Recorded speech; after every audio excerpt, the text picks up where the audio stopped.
December 31st, 1954. Marilyn Monroe walked into a 20th century Fox boardroom where 11 male executives sat waiting. Studio head Darryl Zanuck looked at her black turtleneck and reading glasses and said, "Sweetheart, wardrobe is downstairs." What happened in the next 18 minutes didn't just shock those executives, it destroyed the most powerful studio contract system in Hollywood history. Because the woman they'd been calling a dumb blonde for 8 years was about to reveal she'd been playing them all along.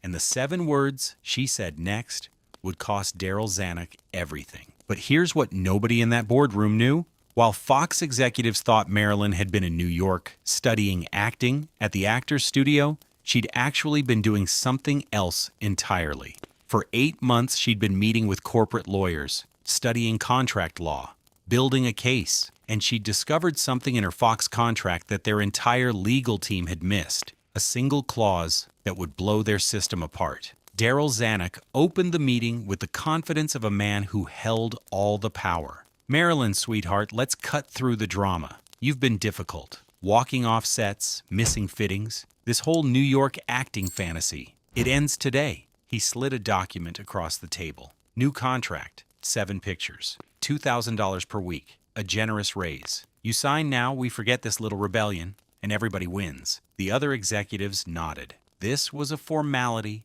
Marilyn picked up the contract, looked at it for 3 seconds, then tore it cleanly in half. The room went silent. "I'm not signing anything," she said, her voice calm and cold. "I'm here to explain why you're going to renegotiate my existing contract on my terms." One executive actually laughed. "Miss Monroe, you don't seem to understand how this industry works." "No," Marilyn interrupted. "You don't understand how it works anymore." She opened her briefcase, pulled out a corporate document, placed it in the center of the table. "This is Articles of Incorporation for Marilyn Monroe Productions, filed last week in New York. I'm now a legal corporate entity. My business partner is photographer Milton Green, who understands contracts better than anyone in this room." Zanuck barely glanced at it. "So what? You can't make movies for other studios. Your contract is ironclad. Our lawyers made Your lawyers made certain I couldn't perform for other studios," Marilyn said. "But they never said I couldn't produce for myself." The executives exchanged confused looks. Zanuck leaned forward, his voice patronizing. "Marilyn, sweetheart, producing and performing are the same thing in page 23, section 7, clause C of my contract." Marilyn cut him off. "It prohibits me from performing in films produced by other studios, but it never defines what constitutes a separate studio if I own equity in the production entity." She let that sink in for a moment. "I had 3 entertainment lawyers review this. If I produce films through my own company, and that company makes distribution deals, I'm not violating my Fox contract. I'm fulfilling it under entirely new business terms." One executive grabbed the contract copy, started flipping through pages frantically. "Even if this loophole exists," another executive said, "you have no financing, no distribution network, no studio infrastructure. You need U.S." Marilyn reached into her briefcase again, pulled out 3 letters, placed them on the table one by one.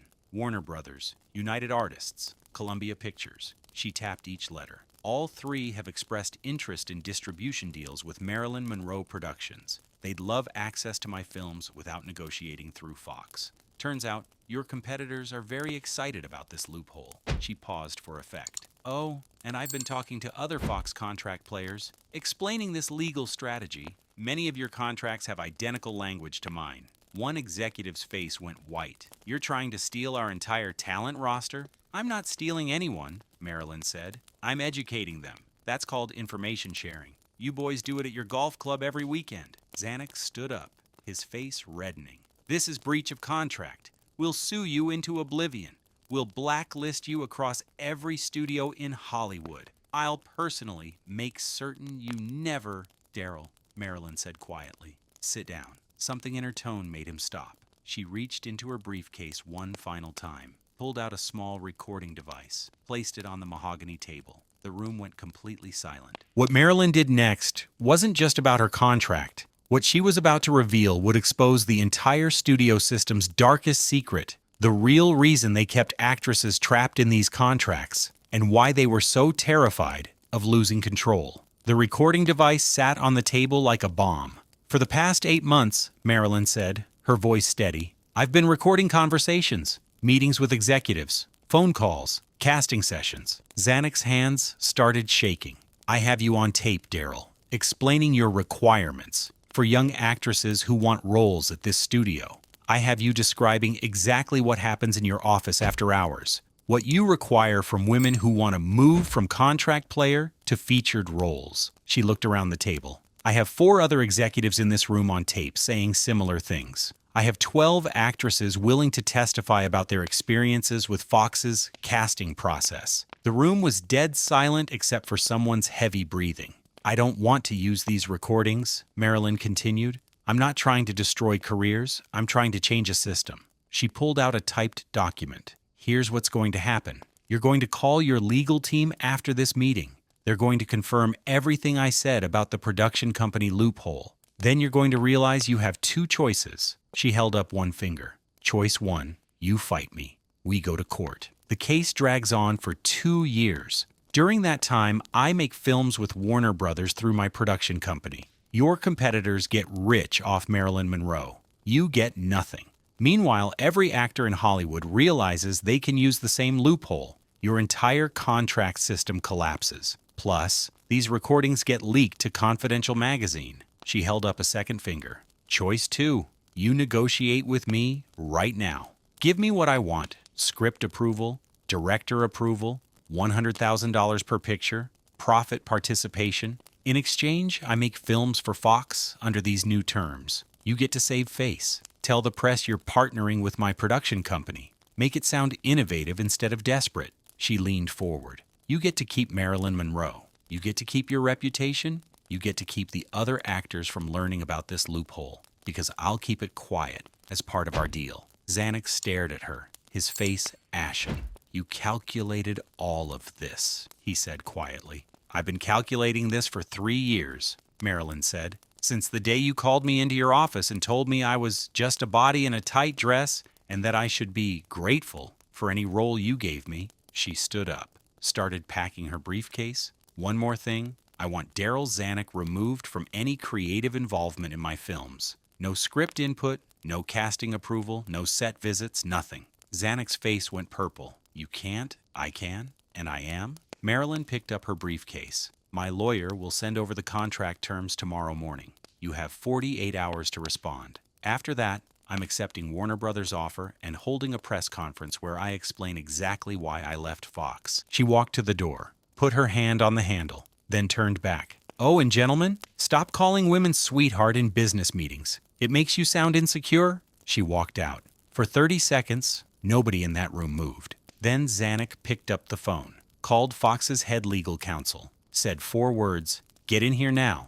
Within 2 hours, Fox's legal team confirmed everything Marilyn had said. The loophole was real. Her strategy was bulletproof. And if she went public with this, it would trigger mass contract renegotiations across Hollywood. The studio system's total control over actors was over. But what happened over the next 48 hours wasn't just about Marilyn winning her negotiation.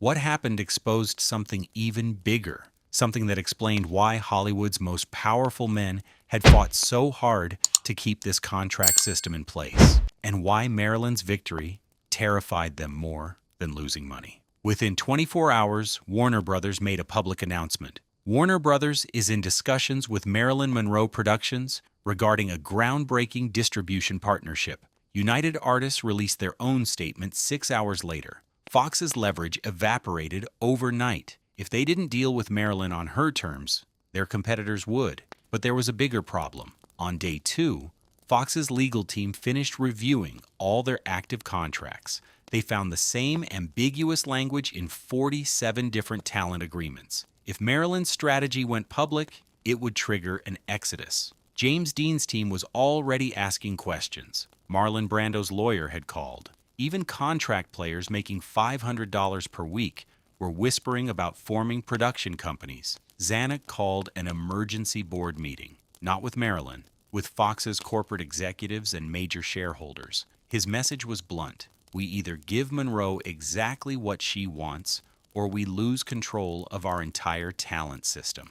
Every actor will use this loophole. The studio contract system is finished. The board voted to negotiate. On January 4th, 1955, 20th Century Fox and Marilyn Monroe Productions announced a historic partnership. The press release called it innovative and forward-thinking. The real terms? Everything Marilyn demanded: script approval, director approval, $100,000 per picture, 67 times her previous salary, profit participation, only 4 films instead of 7, complete control over her image rights, and Darryl Zanuck banned from her productions. But here's the part that destroyed Zanuck personally. 6 months later, he was forced to step down as production chief. The official announcement said he was pursuing independent production opportunities. The real reason? Fox's board blamed him for the Marilyn Monroe disaster, for not catching the contract loophole, for underestimating an actress, for letting the dumb blonde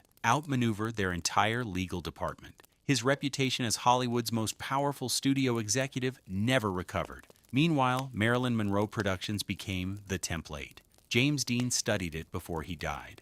Marlon Brando used the same strategy. Frank Sinatra formed his own production company. Within 5 years, the studio contract system that had enslaved actors for 30 years began crumbling. The climax of this story isn't that Marilyn Monroe won her contract fight. It's that she won using the exact weapon they said she didn't have: her intelligence. The studio system worked because actresses didn't read contracts, didn't understand leverage, didn't think strategically. Marilyn Monroe understood all of it better than they did, and she used their underestimation as her greatest advantage. Here's what Marilyn Monroe taught us that day in December 1954. When powerful people underestimate you, don't get louder. Get smarter. Learn their system better than they know it. Find the weakness they're too arrogant to see. Then use their own rules to destroy their power over you. Marilyn Monroe didn't need to be angrier or tougher. She just needed to be smarter than every man in that room. And she was.